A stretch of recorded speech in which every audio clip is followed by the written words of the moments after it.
قال الله جل وعلا: ووصينا الإنسان بوالديه إحسانا حملته أمه كرها ووضعته كرها وحمله وفصاله 30 شهرا حتى إذا بلغ أشده وبلغ 40 سنة قال ربي أوزعني أن أشكر نعمتك التي أنعمت علي وعلى والدي وأن أعمل صالحا ترضاه وأصلح لي في ذريتي إني تبت إليك وإني من المسلمين.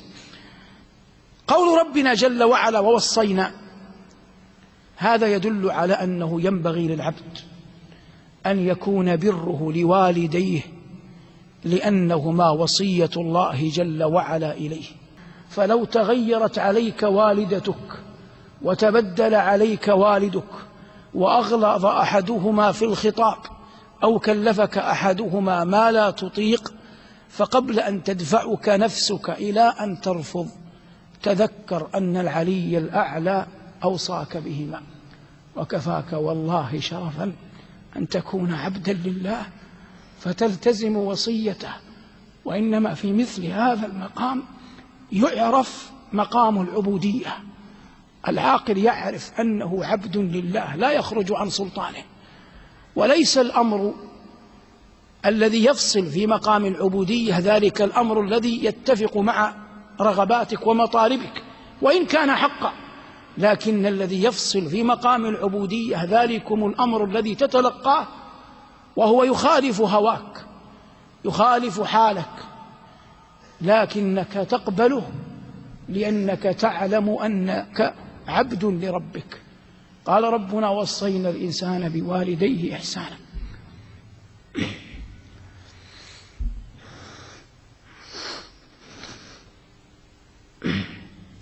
ثم بدأ جل وعلا بالأم فقال: حملته أمه كرها ووضعته كرها.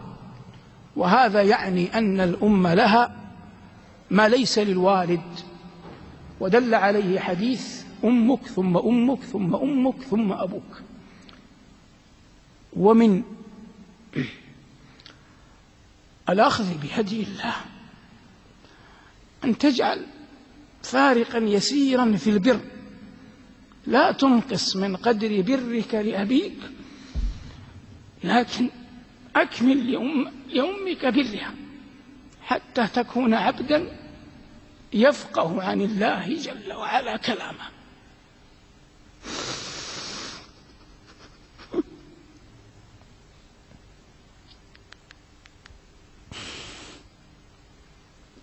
قال الله: حملته أمه كرها ووضعته كرها.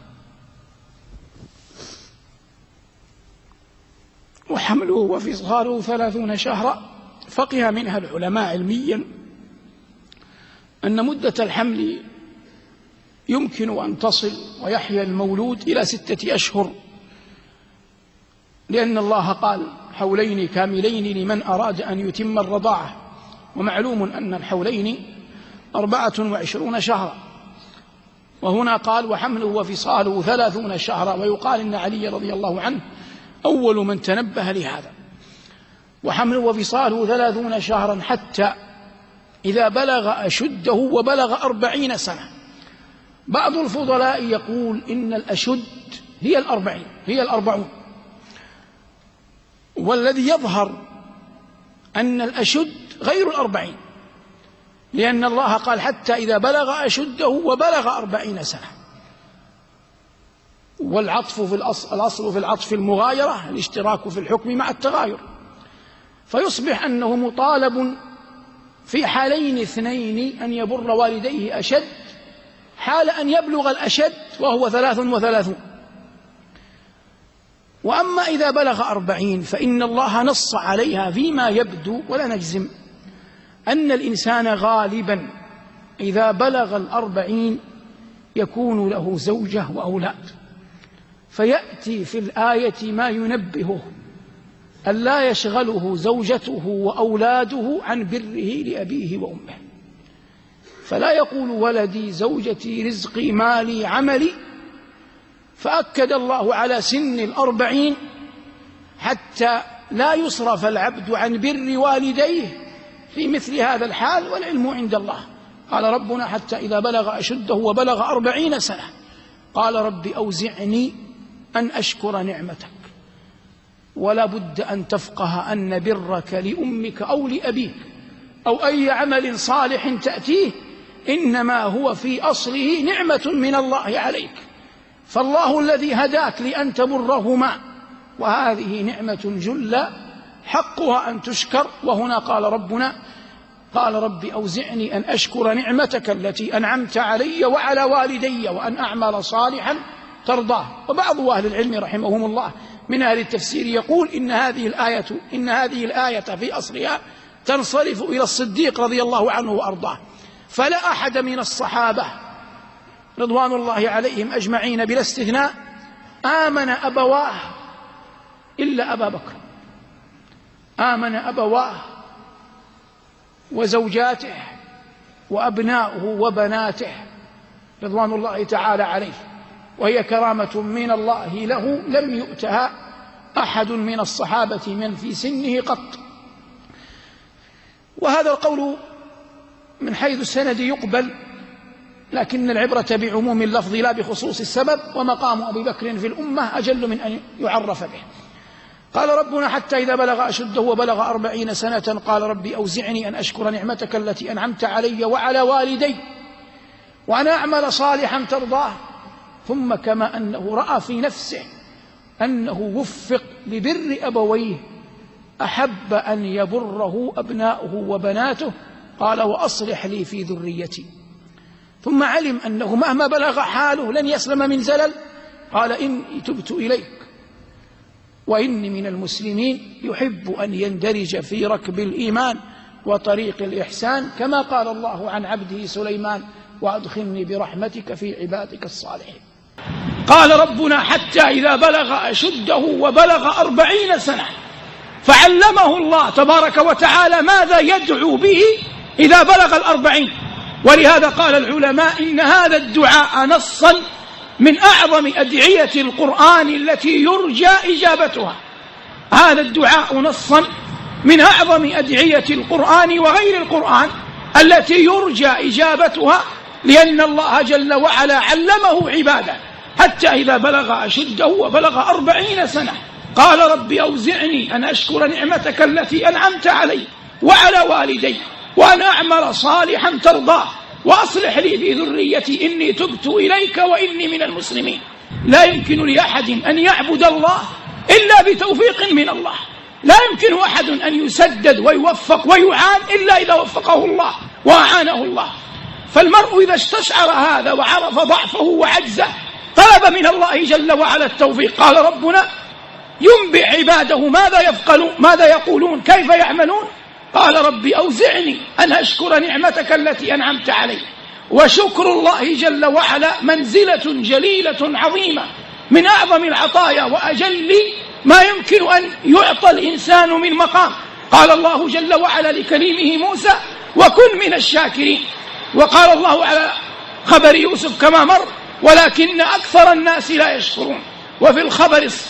وفي الأثر أن الله لما خلق أبانا آدم ومسح على ظهره وأخرج من ظهره ذريته رأى آدم فيما رأى من ذريته المعافى والمبتلى، فقال أي رب لو سويت بين عبادك. فقال ربه له يا آدم إني أحب أن أشكر، أن يرى المعافى المبتلى فيحمد الله على النعمة ويشكره ويؤدي حق تلك النعمة، ولا يمكن لأحد أن يؤدي الحق على الوجه الأكمل. قال ربي أوزعني أن أشكر نعمتك التي أنعمت علي وعلى والدي. فالنعمة على الوالدين بأن رزقهم الله ابنا صالحا يبرهما، والنعمة على الولد أن رزقه الله جل وعلا والدين يربيانه ويعلمانه الدين. فالنعمة على الوالدين والنعمة على الوالد في آن واحد. ربي أوزعني أن أشكر نعمتك التي أنعمت علي وعلى والدي. ثم قال وأن أعمل صالحا ترضاه. فلا يوجد عاقل مؤمن يبحث عن شيء أعظم من رضوان الله. وأن أعمل صالحا ترضاه، فقد يظن الإنسان أن هذا العمل صالحا وقد لا يكون فيه رضوان الرب تبارك وتعالى. لكن المرء إذا أسلم نفسه لله قلبا واتبع شريعة محمد صلى الله عليه وسلم هديه وصل إلى مقصوده وتحقق له مراده برحمة الله. قال ربنا: وأن أعمل صالحا ترضاه. وكما رزق هذا الفتى صلاحا مع أبويه يحب أن يكون أبناؤه صالحين، قال ربنا: وأصلح لي في ذريتي إني تبت إليك وإني من المسلمين. وهذا كله مطالب قلبية لا بد أن تصحب بالعمل الصالح الذي يدل على صدق ذلكم الطلب. فلما ذكر الله حالهم وعلمهم كيف يدعونه وأوصاهم بوالديهم ووفقهم لطاعته، قال ربنا وهو أصدق القائلين: أولئك الذين نتقبل عنهم أحسن ما عملوا ونتجاوز عن سيئاتهم في أصحاب الجنة وعد الصدق الذي كانوا يوعدون. والمعنى: نتقبل عنهم أحسن ما عملوا. إن من أعظم ما يمكن أن تؤتاه وكل عطايا الله عظيمة أن يتقبل الله منك. فقد أخبر الله جل وعلا عن النبيين الكريمين الخليلين إبراهيم وإسماعيل أنهما كانا يتقربان إلى الله بعمل صالح لم يقم به أحد من الخلق قبلهما من البشر، وهو بناء الكعبة. فالعمل عمل عظيم، ومع ذلك أخبر الله عنهما أنهما كان يقول: قال ربنا: وإذ يرفع إبراهيم القواعد من البيت وإسماعيل ربنا تقبل منا إنك أنت السميع العليم. فكان يعملان العمل الصالح ويرجوان من الله جل وعلا القبول. وهنا الله جل وعلا يقول وهو أصدق القائلين: أولئك الذين نتقبل عنهم أحسن ما عملوا ونتجاوز عن سيئاتهم في أصحاب الجنة. فمهما عظم صلاحك وحسنت أيامك وقمت ليلك وصمت نهارك، لا يمكن لأحدنا أن يسلم من ذنب صغيرة أو لمم، وأعاذنا الله وإياكم من الكبائر. لا يمكن لأحد أن يسلم، لكن الرب رحمن رحيم، بل هو جل وعلا رحمن الدنيا والآخرة ورحيمهما. وهنا يقول جل جلاله: أولئك الذين نتقبل عنهم أحسن ما عملوا ونتجاوز عن سيئاتهم في أصحاب الجنة. فقول الله جل وعلا ونتجاوز عن سيئاتهم بشارة من الله لعباده قبل أن يلقوه. أولئك الذين نتقبل عنهم أحسن ما عملوا ونتجاوز عن سيئاتهم في أصحاب الجنة وعد الصدق الذي كانوا يوعدون. الجنة أيها المبارك كلها وعد، نحن لم نرها ولم نر شيئا منها، وإنما كل الأمر أن ربنا جل وعلا وهو لا أحد أصدق منه أخبرنا أنها نعيم موعود، وأخبرنا بذلك رسوله صلى الله عليه وسلم. فما يصوم الصائم إلا طمعا في أن يدخل الجنة، ولا يقوم القائم إلا طمعا في أن يدخل الجنة، ولا يعطي المؤمن الفقير إلا طمعا في أن يدخل الجنة، ولا يصبر على الأذى إلا طمعا في أن يدخل الجنة. فإذا جاءه من ثبطه وأحزنه وزاده كيدا ومكرا أخبره أنه على موعد مع الله، والله جل وعلا لا يخلف وعده. وعدنا الله إن آمنا وعمل صالحا أن تفتح لنا أبواب الجنان، ووعدنا الله إن آمنا وعمل صالحا أن تسلم علينا ملائكة الرحمن، ووعدنا الله إن آمنا وعملنا صالحا أن يلبسنا ثيابا من حرير وسندس، ووعدنا الله وهو أعظم الوعد أن يحل علينا رضوانه، ووعد الله المؤمنين العاملين للصالحات أن يمتعهم بلذة النظر إلى وجهه العظيم. وكل ذلك أيها المبارك يندرج في قول الله جل وعلا: وعد الصدق الذي كانوا يوعدون.